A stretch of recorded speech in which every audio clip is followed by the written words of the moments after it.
Maya was pressed against the cold marble wall of her bedroom, and Marcus was everywhere. His hands braced on either side of her head, his chest rising and falling with barely controlled breaths, his dark eyes burning into hers with an intensity that made her knees weak. "We can't do this," he said, but his body told a different story. He was so close she could feel the heat radiating off him, could smell the faint scent of his cologne mixed with rain and something uniquely him. "Then step back," Maya whispered, her voice trembling. "Step back, Marcus." He didn't move. Couldn't move. For 6 months, he had been her shadow, her protector, her constant companion. For 6 months, he had maintained perfect professional distance. For 6 months, he had been slowly going insane.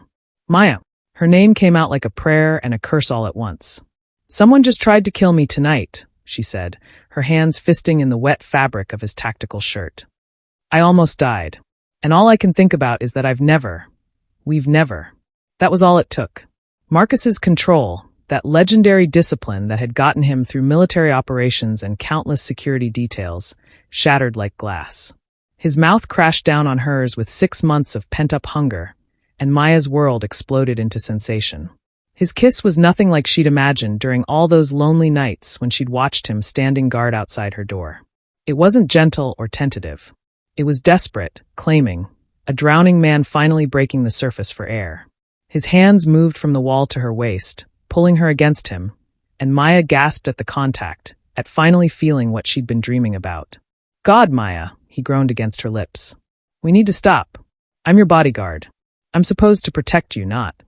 "Not what?" she challenged, her fingers sliding up to tangle in his short dark hair.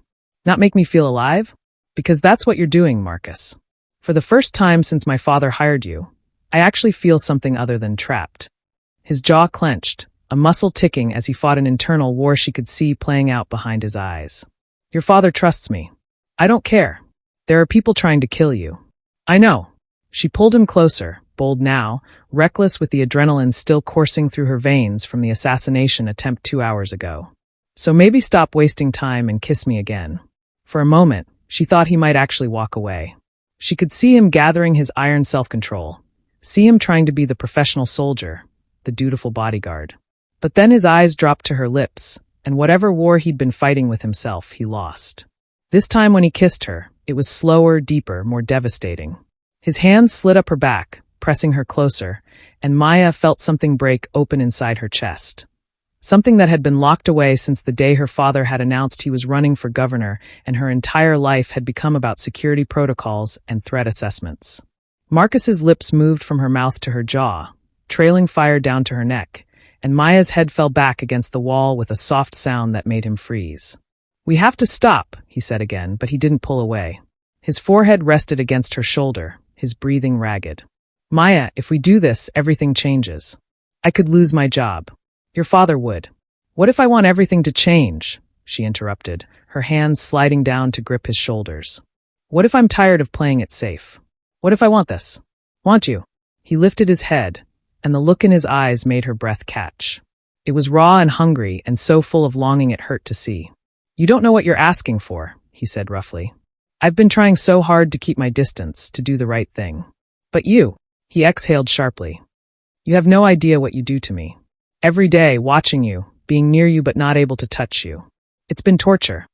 "Then stop torturing yourself," Maya whispered. "Stop torturing us both." The rain continued its relentless assault on the windows. Somewhere in the penthouse, security alarms beeped, and Maya knew that soon, other members of Marcus's team would arrive to sweep the premises again. They had maybe 5 more minutes before reality crashed back in. 5 minutes before they had to face the consequences of crossing this line. Marcus seemed to realize it too. His hands came up to frame her face, thumbs brushing her cheekbones with a gentleness that contrasted sharply with the passion of moments before. "If we do this," he said quietly, "if we go down this road, I need you to understand something. I don't do halfway. I don't do casual. When I commit to something, to someone, I'm all in." Maya's heart was pounding so hard she was sure he could hear it. "Is that supposed to scare me away?" "It should." His smile was crooked, almost sad. "Because I'm not just talking about tonight, Maya. I'm talking about everything. I'm talking about me being completely, obsessively, possessively yours. And that's not normal. That's not healthy. Maybe I don't want normal," she said, rising on her toes to brush her lips against his. Maybe I want you. He kissed her again, softer this time, almost reverently. And then he stepped back, and the loss of his warmth felt like a physical ache. We need to talk, he said, running a hand over his face. Really talk. About what happened tonight, about the threats against you, about this. He gestured between them. But first, I need to secure the perimeter and check in with the team. Can you give me 20 minutes? Maya nodded, even though what she wanted was to pull him back, to forget about everything else and just lose herself in him. 20 minutes, he repeated, backing toward the door. His eyes never left hers. And Maya? Put on some dry clothes. You're going to catch cold. Then he was gone, and Maya was alone with her racing thoughts and the realization that her life had just changed irrevocably. Welcome back to African Love Chronicles, your favorite place for stories soaked in passion and soul-deep romance. If you're new here, don't forget to like, subscribe, and drop a comment to tell us your favorite part of the story. Your support keeps these love tales flowing strong. Thanks for always supporting us. Now grab your popcorn and let's dive in. Maya Bennett had always known her father's political career would impact her life. But she'd never imagined it would turn her into a prisoner in her own home. Absolutely not, she said, standing in her father's study with her arms crossed. I'm 24 years old, Dad. I'm not having some stranger follow me around like I'm a child. Richard Bennett, one of Nigeria's most prominent politicians and the leading candidate for Lagos state governor, barely looked up from the briefing papers on his desk. He'd aged in the past year, more gray in his temples, deeper lines around his eyes. The campaign was taking its toll. It's not up for discussion, Maya. Everything in my life is up for discussion. She knew she sounded petulant, but she didn't care. I have plans. I have a career. I can't just. You can and you will. Now he did look up, and the expression on his face made her fall silent. He looked scared. Her father, who had faced down corruption scandals and political rivals and public scrutiny, looked genuinely frightened. There have been 3 credible threats against our family in the past month. 3, Maya. The security consultants say. The security consultants are being overly cautious because you're paying them to be paranoid, she interrupted. They found a bomb in my campaign office last week. That stopped her cold. What? We kept it out of the press. Richard stood, coming around his desk. He suddenly looked every one of his 58 years. It was small, designed to cause maximum casualties in a confined space. If my assistant hadn't noticed the suspicious package. Maya, people died in the building 2 blocks away last month during that political rally. You remember that? She did. It had been all over the news. An explosion at a rival candidate's event. 12 dead, dozens injured. That's different, she said, but her voice had lost its conviction. That is what happens in this political climate, her father said quietly. The elections are getting closer. The stakes are getting higher. And my opponents are getting desperate. He took her hands, his grip firm and warm and so familiar it made her chest ache. You are the most important thing in my life. More important than any election, any political office. I cannot lose you. I won't lose you. Maya felt her resolve crumbling. She'd been so focused on her own frustration at the restrictions on her freedom that she hadn't really considered how afraid her father must be. So what are you proposing? She asked finally. I've hired the best security firm in Lagos. They're sending their top operative, ex-military, impeccable record, comes highly recommended. He'll be with you 24 hours a day. 24 hours? Maya pulled her hands free. Dad, that's insane. I need privacy. You'll have privacy. He's trained to be discreet. You won't even know he's there most of the time. That turned out to be the first of many lies her father told her about Marcus Kane. Marcus arrived on a Thursday. Maya had been expecting some grizzled, middle-aged soldier type, all crew cut and military bearing and barked orders. What she got instead was a man who made her forget how to breathe. He was tall, easily 6'3", with the kind of build that came from actual combat training rather than a gym membership. Broad shoulders, narrow waist, muscles that were evident even under his fitted black shirt. But it was his face that really threw her. He was beautiful. There was no other word for it. Strong jaw, high cheekbones, deep-set eyes so dark they were almost black.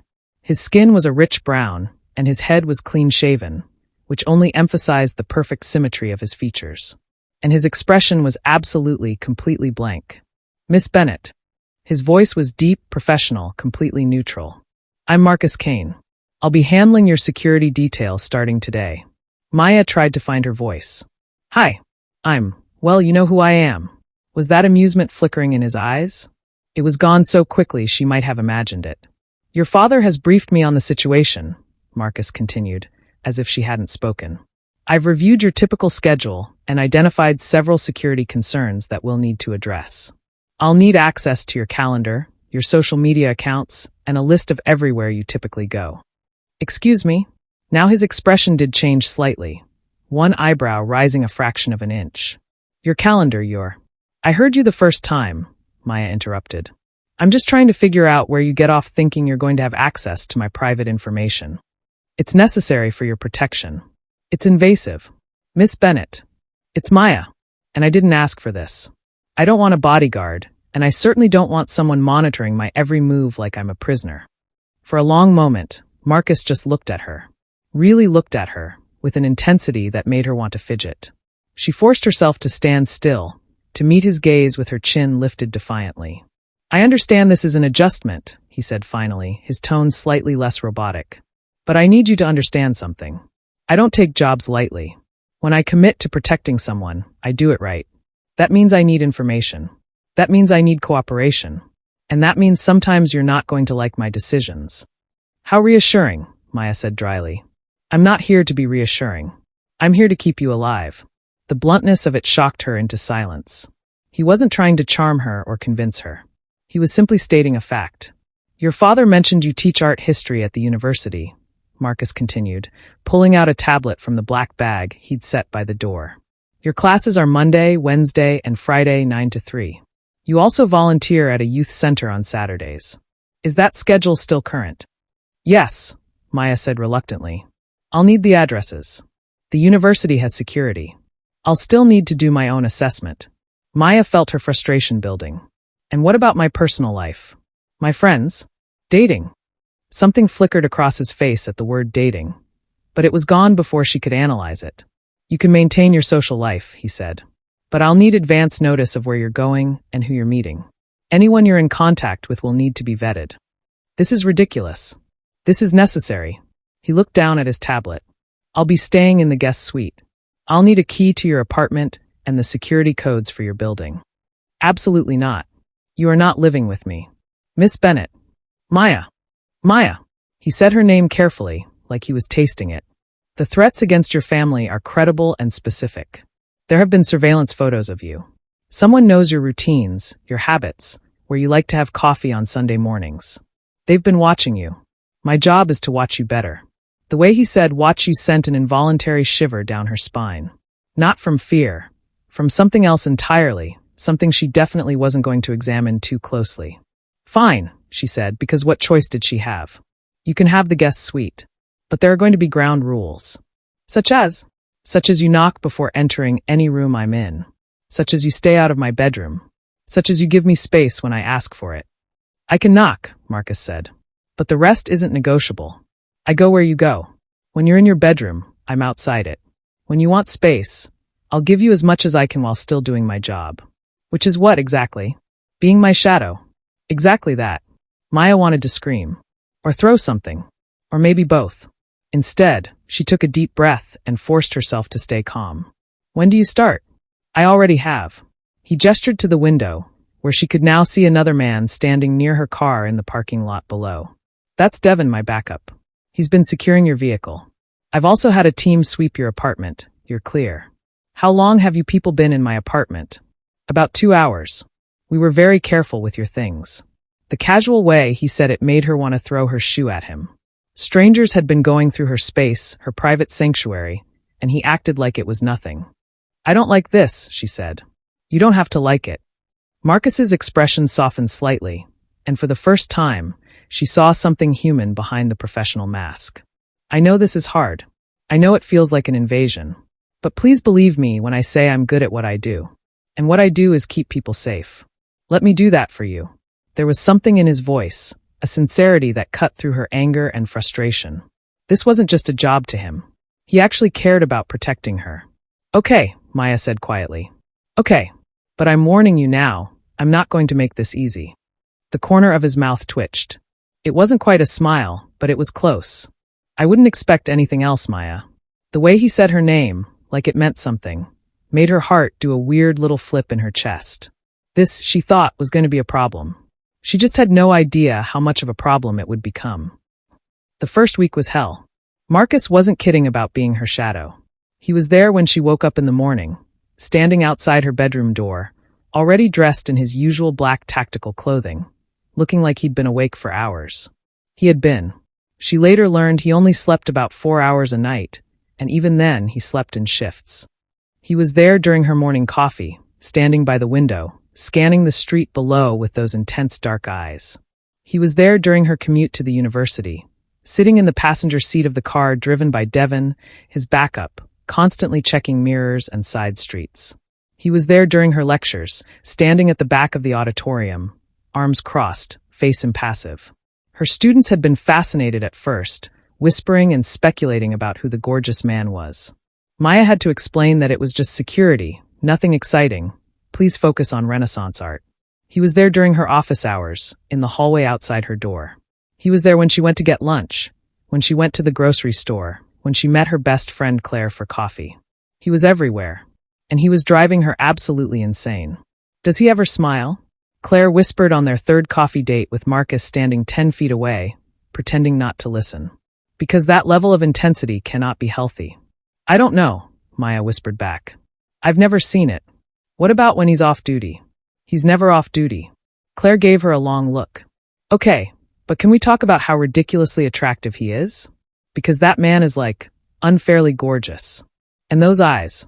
My God, Maya, those eyes. He's my bodyguard, Claire. It would be completely inappropriate to notice that he looks like he walked off a magazine cover? To notice that every woman in this coffee shop has checked him out at least twice? Come on, Maya. You're human. Maya was human. That was the problem. Because Claire was right, Marcus was devastating. And it wasn't just his looks. It was the way he moved, all controlled power and grace. It was his intelligence, evident in the questions he asked and the way he analyzed situations. It was the random moments when his professional mask would slip and she'd catch glimpses of the man underneath. Like when he'd overheard her talking about her favorite artist and later left a book about them on her kitchen counter. Or when he'd quietly changed the radio station during a drive because she'd been having a bad day and the music was too melancholy. He noticed things. He paid attention. And God help her, she was starting to pay attention back. She noticed when he was tired, the way he'd get a small line between his eyebrows. She noticed that he took his coffee black with 2 sugars. She noticed that he had a small scar on his left hand and another one partially hidden by his shirt collar. She noticed that sometimes, when he thought she wasn't looking, his expression would soften, and he'd watch her with something that looked almost like longing. But then he'd catch her looking, and the professional mask would slam back into place, and he'd be Marcus Kane, bodyguard, nothing more. It was maddening. The breaking point came on a Friday night, 2 weeks after Marcus had entered her life. Maya had been invited to a gallery opening, an important one, the kind that could help her career as an art history professor. She'd been looking forward to it for months. I don't think it's a good idea, Marcus said when she told him about it. They were in her apartment, in the kitchen, where Maya was making dinner while Marcus stood near the door, doing his usual sentinel routine. Why not? Maya asked, stirring the pasta sauce perhaps more aggressively than necessary. Too many people. Too many entry and exit points. And it's public knowledge that you'll be there.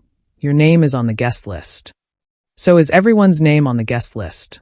That's how guest lists work. Maya. No. She set down the spoon and turned to face him. No, Marcus. I have bent over backward to accommodate your security protocols. I've given you access to my schedule and my social media. I've let you vet my friends. I've accepted that I can't go anywhere without you looming nearby. But this is important to me. This is my career. Your career won't matter if you're dead. The bluntness of it made her flinch. Then do your job and keep me safe. Because I'm going to that gallery opening whether you like it or not. For a long moment, they stared at each other. Marcus's jaw was tight, a muscle ticking. Maya could see him struggling with something. The need to keep her safe warring with the desire to not completely control her life. Fine, he said finally. But we do it my way. Devin and I will sweep the venue before we go in. You stay within my sight at all times. And if I say we need to leave, we leave. No arguments. Fine. And you wear this. He pulled something from his pocket, a small, delicate bracelet with what looked like a single diamond charm. What is it? Panic button. You press the charm, and I'm alerted immediately. I'll also be able to track your location if we get separated. Maya took the bracelet, turning it over in her hands. It was actually beautiful, white gold with intricate filigree work. Not what she'd expected from a security device. I had it made, Marcus said quietly. I thought, you should have something that doesn't look obviously like security equipment. Something that fits with your style. She looked up at him sharply. He'd noticed her style? He'd had something custom-made for her? Thank you, she said, her anger deflating. That was thoughtful. Just doing my job. But they both knew it was more than that. The gallery opening was a success, despite Marcus's concerns. Maya mingled with colleagues and art enthusiasts, discussing the exhibition, a stunning collection of contemporary Nigerian artists. She gave an impromptu talk about one of the pieces that had several people nodding appreciatively. She even managed to forget, for brief moments, that Marcus was there. But he was. Always there, always watching. She'd catch glimpses of him throughout the evening, standing near the exits, his eyes constantly scanning the crowd. Once, she saw him talking quietly into his wrist communicator, probably coordinating with Devin, who was positioned outside. Your security detail is very thorough, remarked Dr. Adeyemi, the gallery owner and Maya's mentor. He was a distinguished man in his 60s with kind eyes and a shock of white hair. But he seems rather young for such a serious position. He's ex-military, Maya said. Comes highly recommended. Ah, well, he certainly takes his job seriously. He hasn't taken his eyes off you all evening. Dr. Adeyemi smiled knowingly. Although I suspect his vigilance may not be entirely professional. What do you mean? My dear, I've been married for 40 years. I know what a man looks like when he's trying very hard not to feel what he's feeling. And your bodyguard is trying very hard indeed. Maya felt heat creep up her neck. I'm sure you're mistaken. He's just being professional. If you say so. But Dr. Adeyemi's smile suggested he didn't believe her for a second. The conversation stayed with Maya for the rest of the evening, making her hyper-aware of Marcus's presence. Was Dr. Adeyemi right? Did Marcus feel something beyond professional obligation? She was so distracted by the thought that she didn't notice the man approaching her until he was right there. Maya Bennett? She turned. The man was in his 40s, well-dressed, with a smooth smile that didn't quite reach his eyes. Something about him immediately put her on edge. Yes, I'm James Okonkwo. I work with your father's campaign. He extended his hand. Maya shook it automatically, but before she could respond, Marcus was there. She hadn't seen him move, but suddenly he was beside her, his presence solid and reassuring. Can I help you?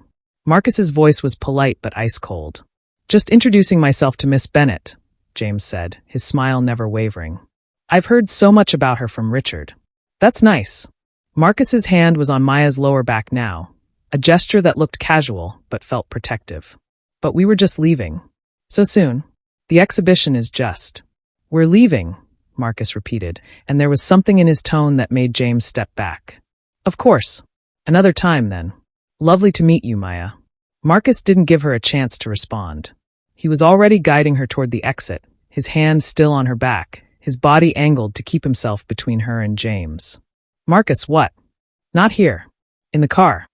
His urgency was contagious. Maya found herself hurrying to keep up as they moved through the gallery, Marcus speaking quietly into his wrist communicator. By the time they reached the street, Devin had the car running, passenger door already open. Marcus practically pushed her inside, climbing in after her, and Devin pulled away from the curb before Maya even had her seatbelt fastened. Someone want to tell me what just happened? Maya demanded. That man, Marcus said, his voice tight. James Okonkwo. He doesn't work for your father's campaign. How do you know? Because I've memorized every person on your father's staff. He's not one of them. A chill ran down Maya's spine. Then who is he? I don't know yet. But I'm going to find out. Marcus was already typing something on his phone. Devin, take us to the safe house. I'm not comfortable going back to Maya's apartment until we've figured out who this guy is. Safe house. Maya repeated. Marcus, you're overreacting. Maybe he just made a mistake, or maybe he's new to the campaign and you haven't. Maya. He looked at her, and the expression on his face stopped her cold. I don't make mistakes. Not about this. That man approached you deliberately, used your father's name to gain your trust, and had clearly been watching you long enough to know you'd be here tonight. That's not a coincidence. That's a threat. She wanted to argue, but the certainty in his voice, the tension in his body, it all suggested he was right. Okay, she said quietly. Okay, we'll go to the safe house. But Marcus? You're scaring me. His expression softened fractionally.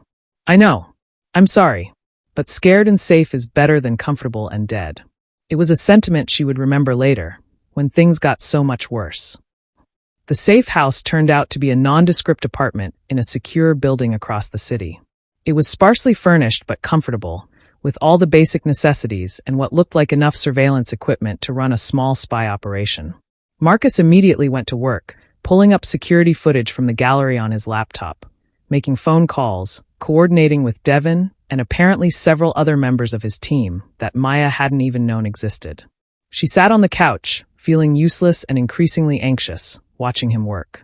He'd shed his jacket, and his shirt was stretched tight across his back and shoulders as he hunched over the computer. Even stressed and focused on a potential threat, he was beautiful. She really needed to stop noticing that. Got him, Marcus said suddenly, straightening. James Okonkwo is actually James Okafor. He has connections to one of your father's political rivals, Daniel Mba. Maya knew that name. Mba was running against her father, and their campaigns had gotten increasingly nasty in recent weeks, with accusations of corruption flying back and forth. What does he want with me? I don't know yet. But I don't like it. Marcus ran a hand over his head, a gesture she'd learned meant he was worried.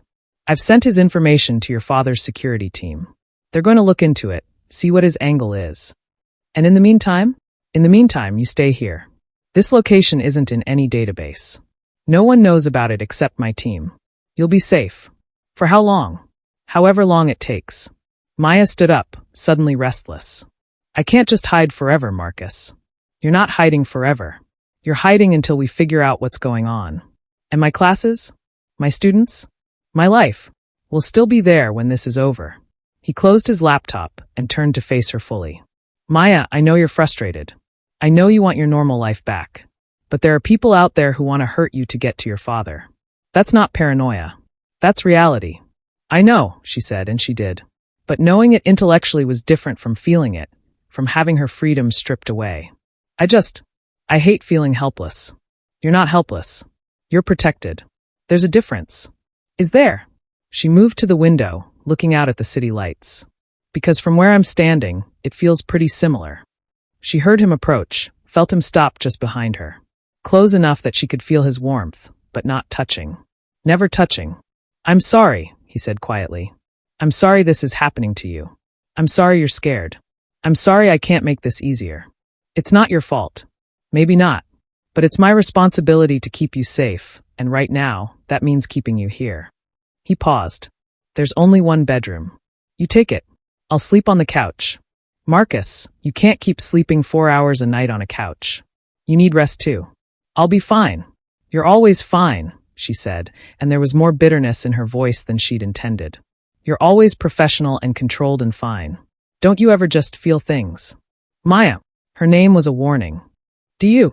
She turned to face him, and maybe it was the stress of the evening, or the fear still coursing through her veins, or the simple fact that she'd been holding in her frustration for weeks, but she couldn't stop herself. Do you ever feel anything? Or are you really just a robot programmed to protect and serve? His jaw clenched. You don't want me to answer that. Maybe I do. No, you don't. He took a step back, putting distance between them. You don't want to know what I feel, Maya. Because if I told you, it would make everything more complicated. It would cross lines that can't be uncrossed. So let's just leave it alone. What if I don't want to leave it alone? The words were out before she could stop them, reckless and dangerous. Maya, don't. Don't what? Don't acknowledge that there's something between us? Don't notice the way you look at me when you think I'm not paying attention? Don't. Stop. His voice was sharp, almost harsh. Just stop. You're scared and you're frustrated and you're projecting. That's all this is. Is it? She moved closer, testing him, testing herself. Because I don't think I'm imagining the way your breath catches when I get too close. Or the way you positioned yourself between me and that man tonight like you wanted to physically fight anyone who threatened me. Or the way you had this bracelet made for me. Something personal and thoughtful and completely unnecessary for your job. Maya, Or am I imagining all of that? They were inches apart now, close enough that she could see the pulse jumping in his neck, could see the way his pupils were dilated, could practically feel the tension radiating off him. "You're not imagining it," he said finally, his voice low and rough. "Is that what you want to hear? That I think about you constantly? That I lie awake at night, knowing you're just down the hall, and I can't have you? That watching you, being near you, is both the best and worst kind of torture." Maya's breath caught. "Marcus, but it doesn't matter," he continued, and the pain in his voice was almost physical. "It doesn't matter what I feel because I have a job to do. I have a responsibility. And my feelings, whatever they are, can't interfere with that. Won't interfere with that. What if I feel the same way? Then we're both going to have to live with that." He stepped back, and the loss of his proximity felt like a rejection. "You should get some sleep. Tomorrow I'll arrange for you to video conference into your classes. We'll figure out a schedule that works. Marcus, good night, Maya." He walked away, leaving her standing by the window with her heart pounding and too many emotions swirling in her chest to name. She'd gotten her answer. He felt it too, this pull, this connection, this impossible want. But he was right. It didn't matter. Except it did. It mattered more than anything. They stayed at the safe house for 3 days. 3 days of careful politeness, of Marcus maintaining even more distance than usual, of conversations that never strayed into anything personal. 3 days of Maya video conferencing into her classes, while Marcus worked on tracking down James Okafor and his connections to the opposing campaign. 3 days of torture. On the 4th day, Marcus's investigation paid off. "They were planning to kidnap you," he said without preamble, walking into the living room where Maya was grading papers on her laptop. "Okafor and 2 associates. They were going to grab you, hold you for ransom, and use you as leverage to get your father to withdraw from the race." Maya's hands stilled on the keyboard. "They what?" "The police arrested them this morning. Okafor had detailed plans, surveillance photos, the whole thing. They'd been watching you for weeks, waiting for the right opportunity." Marcus's expression was grim. The gallery opening was supposed to be it. Okafor was going to lure you outside with some excuse, and his associates were waiting with a van. "Oh my God, if I hadn't been there." He didn't finish the sentence. He didn't need to. Maya felt suddenly cold, despite the warm afternoon. "So what happens now? Now you can go home." Marcus sat down across from her, and for the first time since their confrontation, he met her eyes directly. "The immediate threat has been neutralized. Okafor and his accomplices are in custody, and they're singing like canaries, trying to cut deals. Your father's campaign has evidence that Mba was involved in planning the kidnapping, and there's talk of criminal charges." That's good, right? "It's good." But he didn't look relieved. If anything, he looked troubled. "What aren't you telling me?" Marcus hesitated, then leaned forward, elbows on his knees. "There may be more threats. Mba wasn't working alone. He has wealthy backers who have a lot to lose if your father wins. The security team believes they might escalate now that this plan failed. So I still need protection." "Yes, you still need protection." He paused. "You still need me." The way he said it made her heart skip. "And is that a problem?" "Maya." He exhaled slowly. "These past 3 days have been hell. Being around you constantly, knowing I can't, knowing we can't, it's killing me. And the thing is, it's only going to get worse. The closer we get to the election, the more time we'll have to spend together. I'll be with you even more than I already am. I still don't see the problem. The problem is that I'm barely holding it together as it is." His voice was raw, honest in a way she'd never heard before. "The problem is that every time you look at me, I forget why I'm supposed to keep my distance. The problem is that I'm falling for you, and I can't afford to fall for you because if I'm distracted, if I'm not completely focused on my job, you could get hurt." Maya set her laptop aside and moved to sit next to him on the couch. "What if I'm willing to take that risk?" "I'm not." He looked at her, and the anguish in his eyes nearly broke her heart. "I'm not willing to risk you, Maya. Not for anything. Not even for this. So what are you saying? That we just ignore this? Pretend it doesn't exist? I'm saying that I need to do my job. And you need to let me do it without making it harder than it already is." Maya felt anger flare in her chest. "You don't get to decide what I feel or how I act on it." "I'm not trying to." "Yes, you are. You're making this decision for both of us. You're deciding that whatever this is between us isn't worth exploring because of some hypothetical danger that might not even materialize." She stood up, pacing. "News flash, Marcus. Life is dangerous. Living is dangerous. My father's political career has taught me that, if nothing else. But you know what's worse than danger? Regret. And I will regret it for the rest of my life if I don't at least try. Her words were cut off by the sound of her phone ringing. She grabbed it from the coffee table, saw her father's name on the screen. Dad. Maya, sweetheart. I heard about what happened. Are you okay? I'm fine. Marcus kept me safe. Good. Good. Richard's voice was thick with emotion. I'm so sorry, baby girl. I never wanted my career to put you in danger like this. Maybe I should. Don't, Maya interrupted firmly. Don't you dare drop out of this race because of me. These people are corrupt and dangerous, and Lagos needs you. We need you. I'm fine, Dad. I have the best protection available. She glanced at Marcus as she said it, found him watching her with an unreadable expression. If you're sure, Richard said. I'm sure. How's the campaign? They talked for a few more minutes about poll numbers and upcoming debates. When Maya hung up, Marcus was still watching her. You really believe that? He asked. That I'm the best protection available? Of course I do. You literally saved my life at that gallery. She moved back to the couch, sitting closer to him than was probably wise. Marcus, I trust you. Completely. With my safety, with my life. Don't you see? That's not in question. The only question is whether you trust yourself. I do trust myself. That's why I know crossing this line is a bad idea. Or maybe, Maya said softly, you're just scared. His jaw tightened. Of course I'm scared. I'm terrified. Because if something happened to you because I was distracted, because I was thinking about how much I want to kiss you instead of watching for threats, I would never forgive myself. Marcus, let me finish. He turned to face her fully, and the intensity in his gaze pinned her in place. You want to know what I feel? Fine. I'll tell you. I think about you all the time. When I'm standing outside your door at night, I'm imagining what it would be like to be in there with you. When I watch you teach, I'm in awe of how passionate you are, how you light up when you talk about art. When you laugh, I want to be the reason for it. When you're sad, I want to fix whatever's hurting you. He moved closer, and Maya's breath caught. I want you, he continued, his voice dropping lower. I want you so badly it physically hurts. I want to know what you taste like, what sounds you make when someone touches you the right way. I want to be the one who makes you feel good, who makes you feel safe, who makes you feel loved. Maya's heart was pounding so hard she could hear it in her ears. But more than all of that, Marcus said, I want you alive. I want you whole and safe and unharmed. And if I have to deny myself, deny us, to make sure that happens, then that's what I'll do. Because you matter more to me than my own happiness. You matter more than anything. For a long moment, they just stared at each other, the air between them charged with everything unsaid, everything impossible. Then Maya did the bravest thing she'd ever done. She kissed him. It wasn't like she'd imagined. It was better. His lips were soft but firm, and for a half second he froze in surprise. Then his control shattered. His hands came up to frame her face, and he kissed her back with 6 weeks of pent-up hunger and longing and desperate need.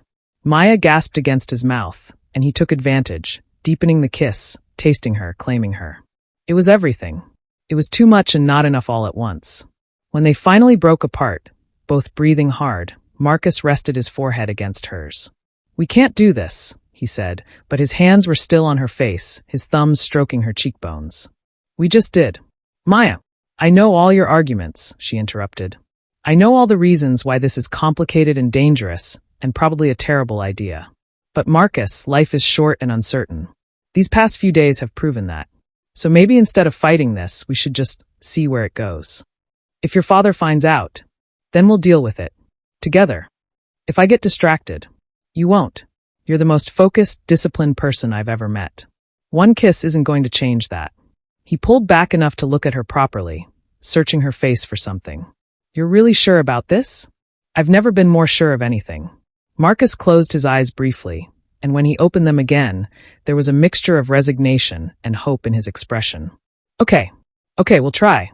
But we do this carefully, discreetly.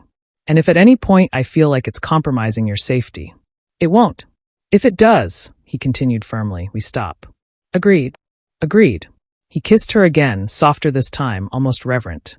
I'm going to regret this, he murmured against her lips. No, you're not.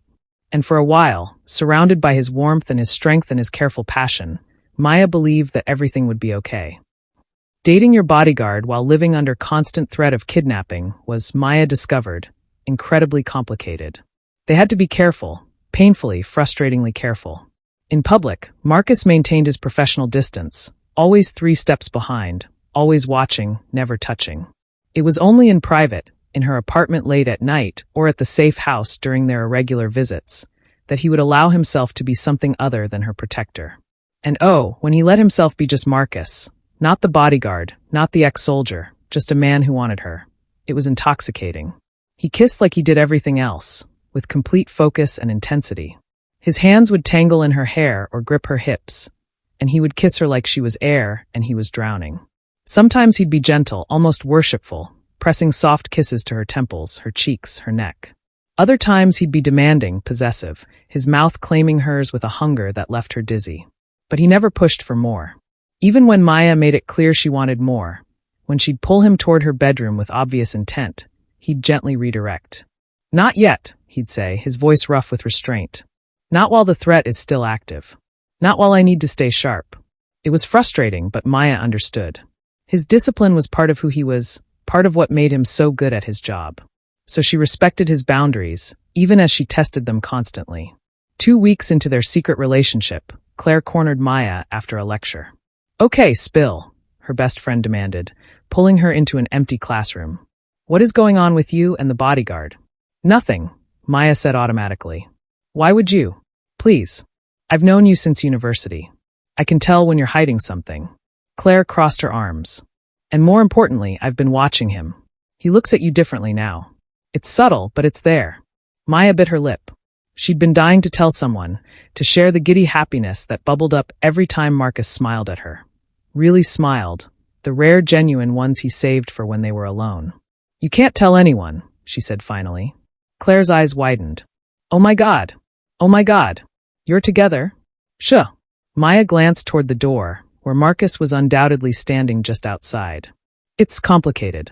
We're trying to keep it quiet until after the election." "Maya Bennett, you dark horse." Claire grabbed her hands, grinning. "How did this happen? Tell me everything." So Maya did, whispering the story while they pretended to discuss coursework in case anyone was listening. Claire was entranced, gasping at all the right moments, her smile growing wider with every detail. "That's so romantic," she sighed when Maya finished. "He sounds perfect for you. Protective but not controlling, intense but respectful. Does he have a brother?" Maya laughed. "I have no idea. We don't really talk about his past much." "Why not?" "He's private about it. I know he was in the military, that he did some kind of special operations work. But he doesn't like talking about his time in service. Says some things are better left in the past. Mysterious too. Even better." Claire squeezed her hands. "I'm happy for you, Maya. Really. You deserve this after everything you've been through. We're just taking it one day at a time. The election is in 3 months. After that, once the security concerns die down, we'll figure out how to be more public about it." "And your father?" Maya winced. "That's going to be its own conversation. He trusts Marcus professionally, but I don't think he'll be thrilled about the personal aspect. We're crossing a lot of professional boundaries. Well, when you do tell him, make sure Marcus is there to protect you from his reaction." They both laughed, but Maya knew there was truth in the joke. Her father was going to be furious. She just hoped they'd have enough time to figure out how to handle it. The attack came 3 weeks later, on a humid Thursday afternoon. Maya was leaving the university after her last class, Marcus at her side as always, when a car jumped the curb and came straight at them. Everything happened in slow motion, and too fast all at once. Marcus grabbed her, his arm like an iron band around her waist, and threw them both behind a parked vehicle. The attacking car missed them by inches, slamming into a lamppost with a shriek of metal. "Stay down," Marcus shouted, positioning his body over hers. There were screams from other pedestrians, the sound of running feet. Marcus was talking rapidly into his wrist communicator, calling for backup, but Maya could barely hear him over the ringing in her ears. The car doors opened. 2 men got out, and Maya caught a glimpse of something metallic in one man's hand. "Gun!" someone screamed. Marcus didn't hesitate. He pulled Maya up, keeping her behind him, and moved with swift precision toward the nearest building. Maya stumbled, trying to keep up, her heart hammering in her chest. A shot rang out. Then another. People were running, screaming, diving for cover. Maya felt Marcus's grip on her tighten painfully, felt him push her through a doorway into the lobby of an office building. "Lock down," he shouted to the security guard at the front desk. "Now!" The guard, to his credit, hit a button without question. Metal shutters began rolling down over the windows and doors. Marcus pulled Maya deeper into the building, into a stairwell, up several flights. He was checking constantly over his shoulder, his gun. When had he drawn his gun? Held ready. "Marcus, what's happening?" "Not now. Just stay with me." They burst through a door onto what looked like an empty office floor. Marcus pushed her behind a desk, crouching beside her. "Are you hurt?" His hands were on her, checking her over with swift efficiency. "Did you get hit?" "Maya, look at me. Are you hurt?" "I don't think so. I don't know."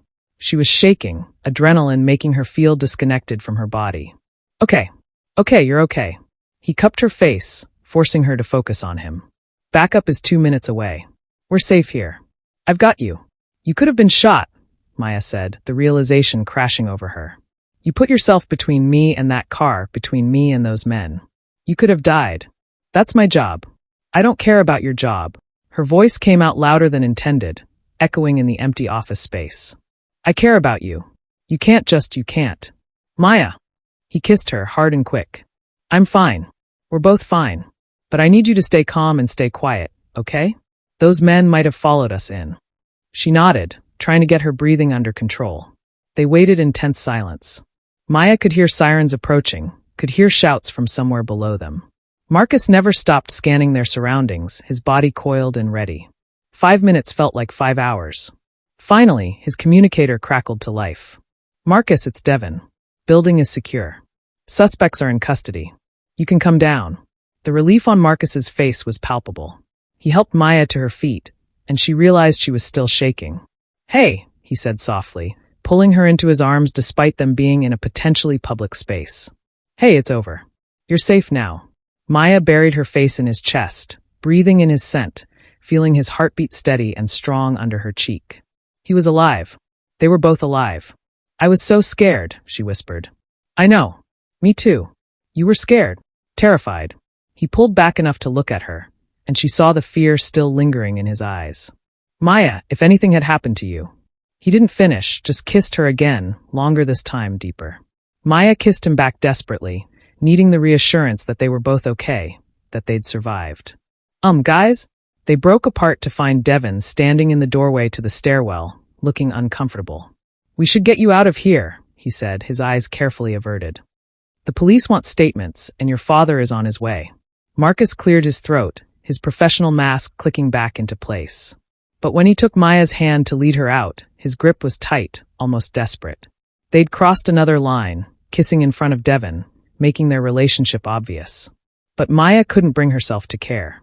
She'd almost lost him today. Almost watched him die protecting her. Everything else seemed suddenly insignificant in comparison. Richard Bennett arrived at the police station 20 minutes after they did, looking 10 years older and absolutely terrified. "Maya!" He pulled her into a crushing hug, his hands shaking. Thank God you're okay." "I'm fine, Dad. Marcus kept me safe." Richard released her and turned to Marcus, who stood at attention nearby. For a moment, her father just looked at him, and Maya held her breath, wondering if somehow he'd figured out their secret. Then Richard grabbed Marcus and hugged him too. "Thank you," her father said, his voice thick with emotion. "Thank you for protecting my daughter. I don't know what I would have done if—" He broke off, unable to finish. "It's my job, sir," Marcus said, but his voice was gentler than usual. "It's more than a job. You put yourself in harm's way. You could have been killed." Richard pulled back, gripping Marcus's shoulders. "I'm doubling your salary. Tripling it. Whatever you want, name it." "That's not necessary." "It is to me." Richard looked between them, his expression softening slightly. "You two seem closer." "That's good. Trust is important in these situations." Maya felt her cheeks heat. If her father only knew how close they'd become. "The men who attacked you," Richard continued, turning back to Maya, "they were hired by the same people backing Ba. The police found evidence linking them to the kidnapping plot. Apparently they decided if they couldn't ransom you, they'd. He couldn't say it. Didn't need to. "They're escalating," Marcus said quietly. "Sir, I recommend we move Maya to a secure location until after the election. Somewhere unknown, off the grid." "No," Maya said immediately. Absolutely not. I'm not going into hiding for 3 months. Maya. No, Dad. No, Marcus. She looked between them. These people want to intimidate us, to make us live in fear. I won't give them that satisfaction. I won't let them win. If you stay visible, you stay vulnerable, Marcus argued. Then you'll have to work harder to keep me safe. They stared at each other, and Maya saw the moment he realized she wouldn't budge on this. Saw the frustration and fear and reluctant admiration flash across his face. Fine, he said finally. But we're increasing security. Devin and I aren't enough anymore. I want a full team, rotating shifts, multiple safe houses, armored vehicles. No more chances. Whatever you need, Richard agreed immediately. Money is no object. I want my daughter protected. Consider it done.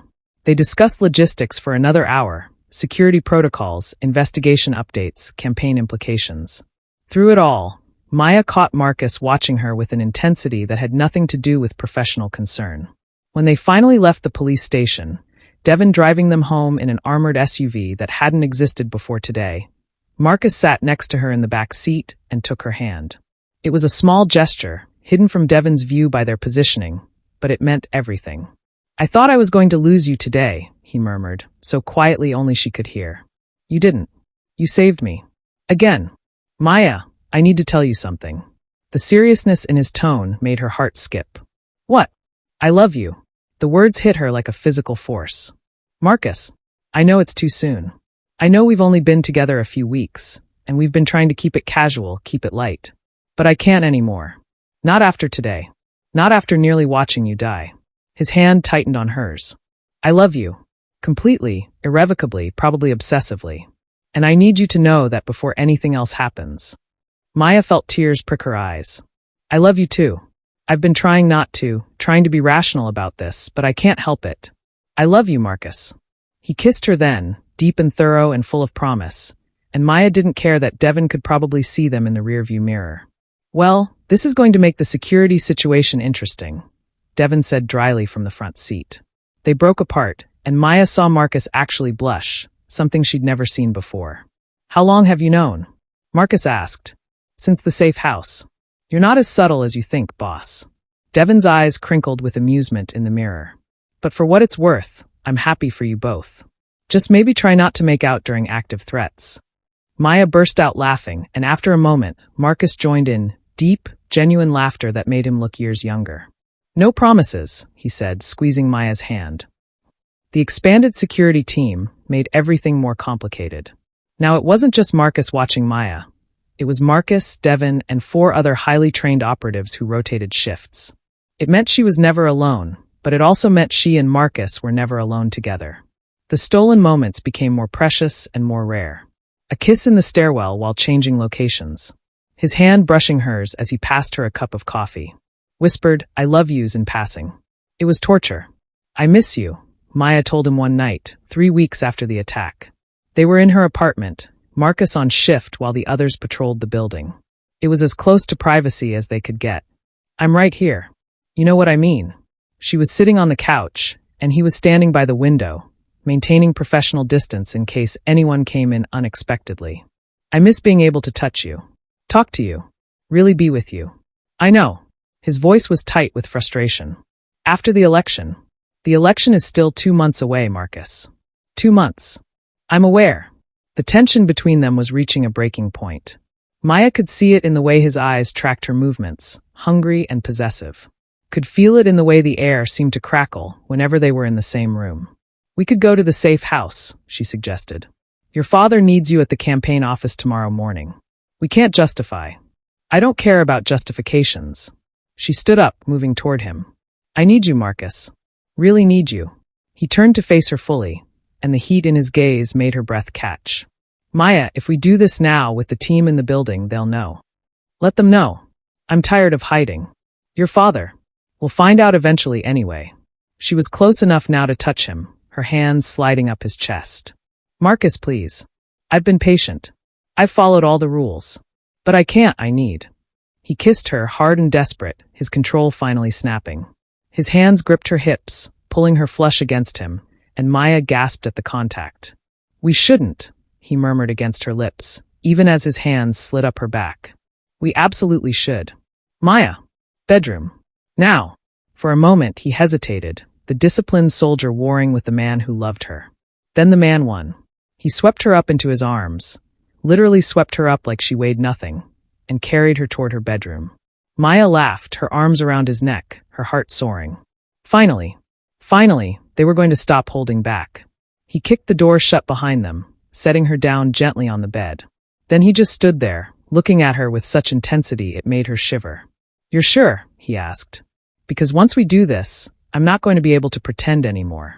Everyone will know just by looking at me. Your father will know. The whole team will know. I'm sure. I've never been more sure of anything." He nodded slowly, then reached for the hem of his shirt.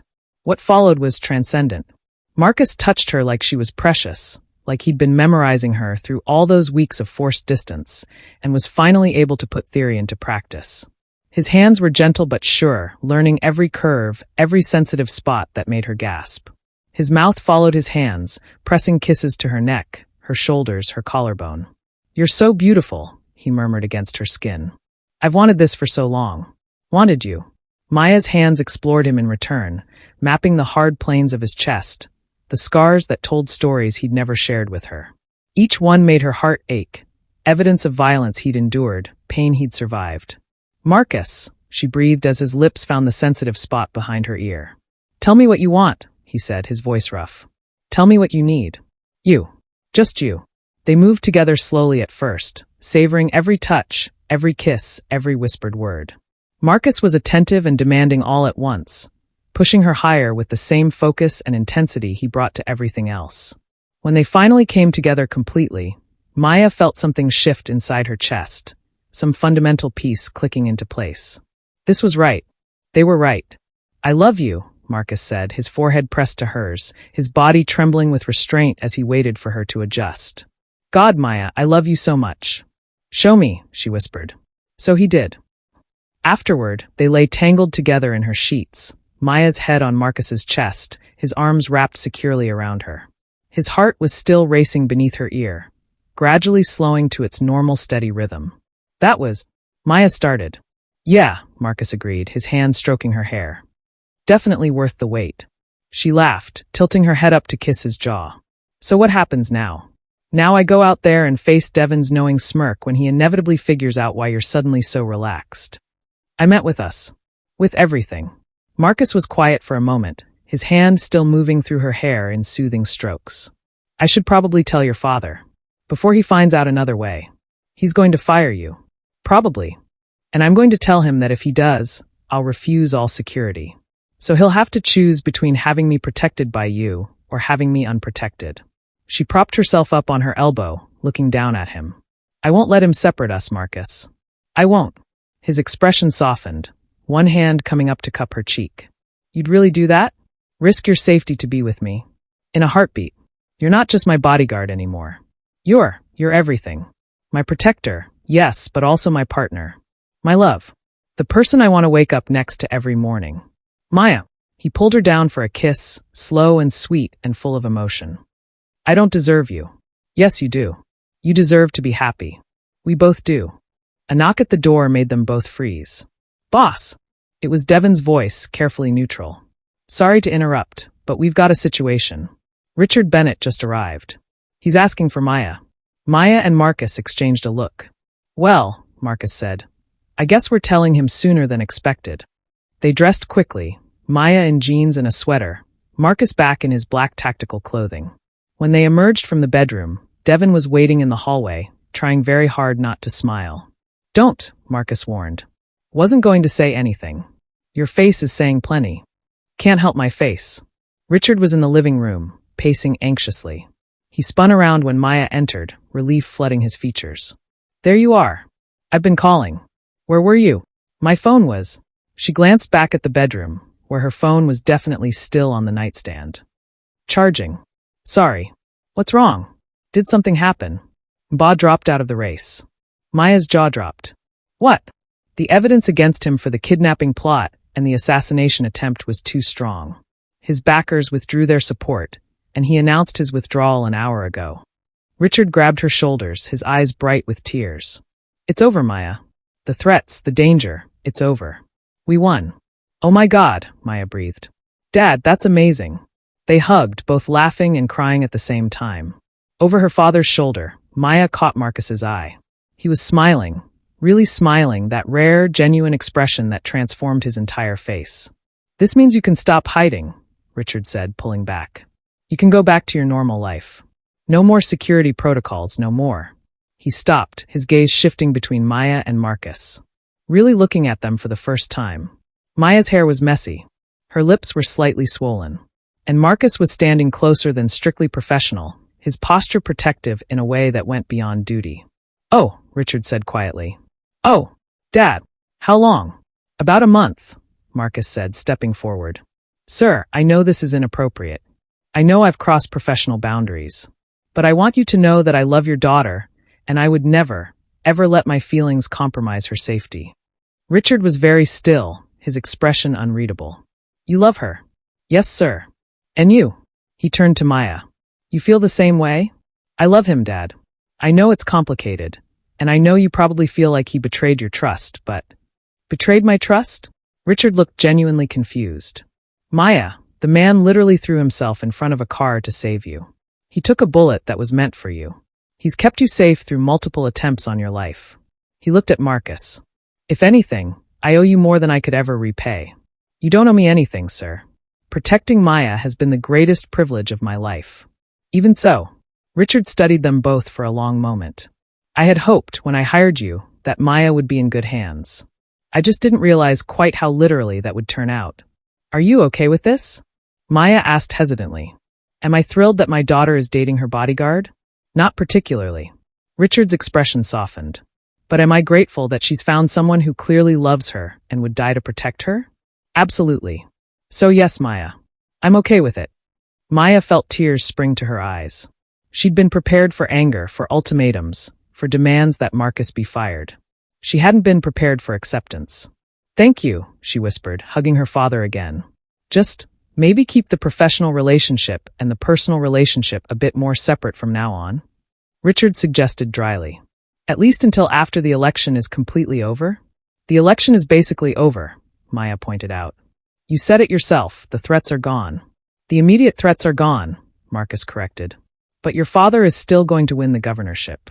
There will always be security concerns, people who might want to hurt you to get to him.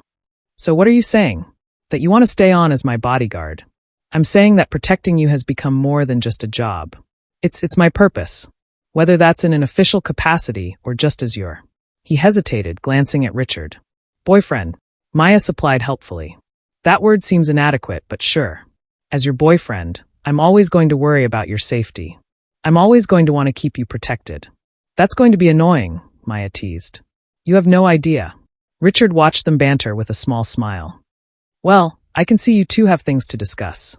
I just wanted to share the good news and make sure you were okay. He headed for the door, then paused. Marcus? Thank you. Truly. Sir. When Richard left, Maya turned to Marcus, a huge smile on her face. We don't have to hide anymore. No, we don't. He pulled her close, kissing the top of her head. Although I might miss the sneaking around. We can still sneak around. Just for fun. You're ridiculous. You love it. I really do. The election happened 2 months later. Richard Bennett won by a landslide, becoming the new governor of Lagos State. Maya stood on stage during his victory speech, Marcus beside her. No longer just her bodyguard, but her partner in every sense of the word. The press had figured out their relationship by then. There had been some speculation, some gossipy articles about the politician's daughter and her handsome protector. But mostly people seemed charmed by their love story. It's like a romance novel, Claire had declared gleefully. Forbidden love, danger, a happy ending. You're living my fantasy, Maya. And it did feel like a fantasy sometimes. Marcus had officially resigned from the security firm to avoid any conflicts of interest, but he still couldn't quite shake the protective instincts. He still walked between Maya and the street, still scanned every room they entered, still positioned himself between her and any potential threat. You know I don't have people trying to kill me anymore, right? Maya would tease. Old habits, he'd reply with that small smile that made her heart flutter. They moved in together 6 months after the election. Marcus's apartment had been sparse and impersonal, a place to sleep between jobs, nothing more. Maya's apartment was filled with art and books and color, and slowly, Marcus began to fill it too. His books appeared on her shelves. His coffee mug found a permanent spot in her cabinet. His toothbrush next to hers in the bathroom. It was domestic and wonderful, and everything Maya hadn't known she wanted. "I never thought I'd have this," Marcus confessed one night as they cooked dinner together. Or rather, as Marcus cooked while Maya sat on the counter and kept him company, stealing tastes and making him laugh. "Have what?" "This. Normal. A relationship, a home, someone who—" He paused, his hands stilling on the vegetables he was chopping. "Someone who looks at me like I'm more than just a weapon or a tool." Maya's heart ached at the rawness in his voice. She slid off the counter and wrapped her arms around him from behind, pressing her face between his shoulder blades. "Tell me," she said softly. "Tell me about your past. You never talk about your time in the military." She felt him tense. "Maya, you don't have to if you're not ready. But I want to know you, Marcus. All of you. Not just the parts you think I'll like." For a long moment, he was silent. Then he set down the knife and turned in her arms, pulling her close. "I did 3 tours," he said quietly. "Special operations. The kind of missions that don't officially exist, in places we're not supposed to be. I was good at it. Maybe too good. I could compartmentalize, shut down my emotions, do what needed to be done." "What changed?" "My last mission. We were extracting a target from a hostile area. It went wrong. Most of my team didn't make it out." His arms tightened around her. "I survived because I was willing to leave them behind. Because I followed orders instead of trying to save them." "Marcus, that's not—" "It is," he interrupted. "I made a choice. Them or the mission. And I chose the mission. That's what I was trained to do, what I was supposed to do. But afterward, I couldn't. I couldn't be that person anymore. The person who could make those calculations, who could measure lives against objectives." Maya pulled back enough to look up at him, seeing the pain etched in his features. "So you left." "So I left. I thought private security would be easier. Protecting people instead of what I did before. And then your father hired me, and I met you, and suddenly I understood." "Understood what?" "Why people have something worth protecting. Worth living for." He cupped her face, his thumbs brushing her cheekbones. "You made me want to be more than just a soldier, Maya. You made me want to be a man who deserves you." "You already are," she whispered, tears sliding down her cheeks. "You already are, Marcus. You're kind and protective, and you make me laugh. You notice when I'm having a bad day, and you leave books on the counter that you think I'll like. You're patient with my father, even when he's being overprotective. You're everything I ever wanted." He kissed her then, deep and slow and full of emotion. When they broke apart, he rested his forehead against hers. "I love you," he said. "More than I thought I was capable of loving anyone. I love you too. Past, present, future. All of it." They stood there in the kitchen, holding each other, the dinner forgotten on the counter. And Maya thought about how strange life was. How a threat to her life had led to the best thing that ever happened to her. How being watched had turned into being seen. How protection had turned into partnership. How a bodyguard had become the love of her life. The art gallery opening was packed. Maya stood in front of her favorite piece, a stunning contemporary work by a young Nigerian artist she'd discovered and championed, and smiled as Dr. Adeyemi approached. "Your instincts were right as always," he said, gesturing to the crowd. "This exhibition is going to be the talk of Lagos for months. I'm just glad people are responding to the work. These artists deserve recognition." Speaking of recognition, Dr. Adeyemi nodded toward the entrance, where Marcus had just arrived, looking devastating in a tailored suit. "Your husband cleans up well." Maya's smile widened. Husband. She still got a thrill every time she heard that word. They'd gotten married months ago in a small ceremony, immediate family only, despite her father's political status. Marcus had wanted it intimate, and Maya had agreed. Their wedding day had been perfect, simple and emotional in theirs. "He does," she agreed, watching as Marcus scanned the gallery with the same thoroughness he'd always had, even though his bodyguard days were behind him. He'd started his own security consulting firm, helping train other protection specialists. It suited him, the teaching, the mentoring, the chance to pass on his knowledge without the constant danger. Their eyes met across the crowded gallery, and Marcus's expression softened in that way it only did for her. He started making his way over, and Maya felt her heart do that familiar flip it always did when he looked at her like that. "I'm sorry I'm late," he said when he reached her, pressing a kiss to her temple. The meeting ran long. You're here now. That's what matters. She leaned into him, breathing in his familiar scent. How did it go? Good. Really good, actually. I think we're going to land the contract. That's wonderful. They'd been married 18 months, together for over 2 years, and Maya still got excited about his successes. Still wanted to know every detail of his day.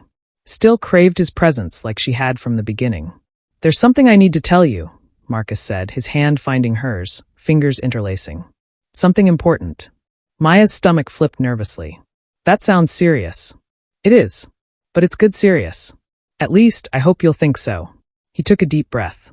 I've been thinking about what comes next for us. About our future. And I know we've talked about it before, but I wanted to make sure you still feel the same way. Marcus, you're being cryptic. What are you talking about? Kids, he said simply. I want to have kids with you, Maya. I want to build a family. I want to watch you be an amazing mother. I want to teach our children about art and protection and how to be good humans. He squeezed her hand. But only if that's what you want too. Maya felt tears spring to her eyes. They had talked about it, vaguely, in the abstract. But hearing him say it now, with such certainty and emotion, made it real.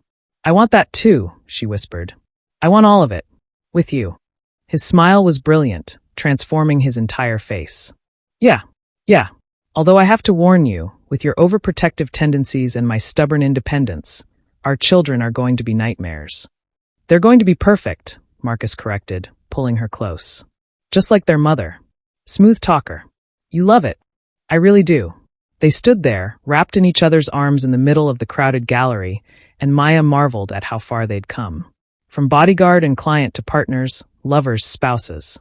From watching and being watched to truly seeing each other. Do you ever miss it? She asked suddenly. The bodyguard work? The adrenaline?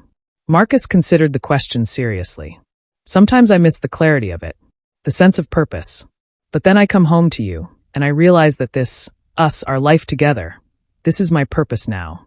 Protecting you isn't my job anymore, but it's still what I do every day. It's who I am. Except now I also get to love you openly, wake up next to you, build a future with you. And that's better than any mission I ever had. You're going to make me cry in front of all these people, Maya said, her voice thick with emotion. Wouldn't be the first time. He kissed her softly, not caring who saw. Remember our wedding? You cried through the entire ceremony. Because you wrote your own vows and they were beautiful and unfair. All's fair in love and marriage. They laughed together, and Maya thought about that night 2 years ago when Marcus had kissed her for the first time. When they'd crossed that line from professional to personal and changed everything. She'd been so scared then. Scared of the threats, scared of her feelings, scared of what loving him might mean. Now she knew. Loving Marcus meant safety and passion and partnership. It meant having someone who would literally die for her, but also someone who made her laugh until her sides hurt. Someone who challenged her and supported her and saw her completely. It meant home. The Bennett compound was alive with activity. Richard Bennett, now serving his second term as governor, was hosting a garden party to celebrate his granddaughter's 3rd birthday. The lawn was filled with balloons and games and more pink than should be legally allowed. Maya watched from the porch as Marcus chased their daughter, Grace, around the yard. Grace was squealing with delight, her dark curls bouncing as she ran, her father gaining on her with exaggerated slowness. I'm gonna get you, Marcus called, his voice playful. No, Daddy. I'm too fast. He caught her anyway, sweeping her up into the air and blowing raspberries on her stomach. Grace's laughter was infectious, ringing across the garden. They're beautiful together, Claire said, appearing beside Maya with a glass of wine. She was pregnant with her 2nd child, married to a wonderful man she'd met through Maya and Marcus's wedding. Although I have to say, watching Marcus be a dad is almost unfairly attractive. Tell me about it, Maya agreed, smiling as Marcus set Grace down and immediately got tackled by their 1-year-old son, Joshua, who'd been toddling after them. He's disgustingly good at it. Of course he is. He's disgustingly good at everything. It was true. Marcus had taken to fatherhood with the same intensity he brought to everything else. He was patient and playful and protective in equal measure. He did nighttime feedings without complaint, read endless bedtime stories, and could somehow get both kids to sleep when Maya was at her wit's end. And God help anyone who even looked at his children wrong. The protective instincts that he'd honed on Maya had transferred completely to Grace and Joshua. Remember when we were worried your dad would fire him? Claire mused. Look at them now. Maya looked. Her father was on the lawn with Marcus and the kids, his governor's dignity completely forgotten as he played some complicated game that seemed to involve a lot of roaring and pretending to be dragons. He loves Marcus almost as much as I do, Maya said. Sometimes I think he wishes Marcus was his actual son instead of his son-in-law. Well, Marcus did keep you alive long enough for Richard to have grandchildren. That probably earned him permanent favorite status. They laughed, and Maya thought about the journey that had brought them here. The fear and danger of those early days seemed almost unreal now, like something from someone else's life. But the love was the same. Still intense, still all-consuming, still the best decision she'd ever made. Mama! Grace came running up to the porch, Marcus trailing behind her with Joshua on his shoulders. Mama, Daddy says we can have cake now. Did he? Maya gave Marcus a mock-stern look. Even though we agreed cake would be after dinner? I've been compromised, Marcus admitted, grinning. She used the puppy eyes. I'm defenseless against the puppy eyes. You're a trained soldier. You should have better resistance. Not against our daughter's weaponry. She gets those eyes from you, by the way. Grace tugged on Maya's hand. Please, Mama. Please, can we have cake? Maya looked at her daughter's hopeful face, then at Marcus's matching expression, then at Joshua, who was too young to understand but was smiling anyway because everyone else was smiling. Fine, she said, unable to resist. But just one piece before dinner. Grace cheered, running back to the party to spread the good news. Joshua bounced excitedly on Marcus's shoulders, and Marcus leaned down to kiss Maya. Thank you, he said against her lips. For what? For everything. For saying yes to that first kiss. For giving me a chance. For building this life with me. He gestured to the chaos around them. The party, the family, the noise and mess and perfect imperfection of it all. For making me happier than I ever thought I could be. Right back at you, Maya whispered, her hands coming up to frame his face. You were hired to keep me safe, Marcus Kane. Instead, you gave me everything I never knew I needed. Was that your way of saying I failed at my job? That was my way of saying you exceeded expectations. He kissed her again, deeper this time, until Joshua started pulling on his hair and Grace yelled that the cake was being cut without them. They broke apart laughing, and Marcus set Joshua down so he could toddle toward the cake table. Grace grabbed both their hands, pulling them along. Come on. Grandpa says I get to blow out the candles. As they walked across the lawn together, hand in hand, surrounded by family, their children racing ahead, Maya felt a profound sense of gratitude. For the danger that had brought them together. For Marcus's discipline that had kept them safe. For the love that had grown despite every obstacle. And most of all, for the man beside her. Her bodyguard turned lover turned husband turned father of her children. The man who had been hired to watch her, and had instead chosen to truly see her. The man who had turned protection into partnership, duty into devotion. The man who, despite all his protestations of being dangerous, had only ever made her feel safe. Late that night, after the party had ended and the kids were asleep and the house was finally quiet, Maya and Marcus sat on their porch swing, wrapped in a blanket against the cool night air. Did you ever imagine this? Maya asked, her head on his shoulder. When you first took the job protecting me, did you ever think it would lead here? Honestly? No, Marcus admitted. I thought I'd do my job, keep you safe, and move on to the next assignment. That's how it always worked before. What changed? You did. Or maybe I did. Maybe we both did. He pressed a kiss to her hair. I think from the first moment you challenged me, when you refused to just accept the security protocols and demanded to know why, I knew you were different. Special. I was so bratty. You were spirited. Independent. Alive in a way that made everyone else seem dim in comparison. His arm tightened around her. You scared me, actually. Because I think I knew even then, that you had the power to completely destroy my carefully constructed walls. And I did, Maya said smugly. And you did, he agreed, laughing softly. Thoroughly and completely. You made me want things I thought I'd never have. Made me believe I could be more than just a weapon or a shield. Made me human again. You were always human, Marcus. You just needed someone to remind you. They sat in comfortable silence, watching the stars, listening to the night sounds of the city around them. Do you think Grace will ever forgive us for all the embarrassing stories we'll tell her future partners? Maya mused. Absolutely not. But Joshua will probably love us for it. You know they're going to rebel against all this security consciousness you're instilling in them, right? They're going to be the most reckless teenagers in Lagos. Don't even joke about that, Marcus groaned. I'm already planning their security details for when they start dating. You're impossible. You married me anyway. Best decision I ever made. And it was. Despite the unconventional beginning, despite the danger and secrecy and complications, or maybe because of them, Maya and Marcus had built something extraordinary. A love story that started with watching and ended with truly seeing. A partnership forged in danger and tempered by trust. A family built on protection and devotion, and the kind of love that writes its own rules. The end. Thank you for watching Maya and Marcus's story.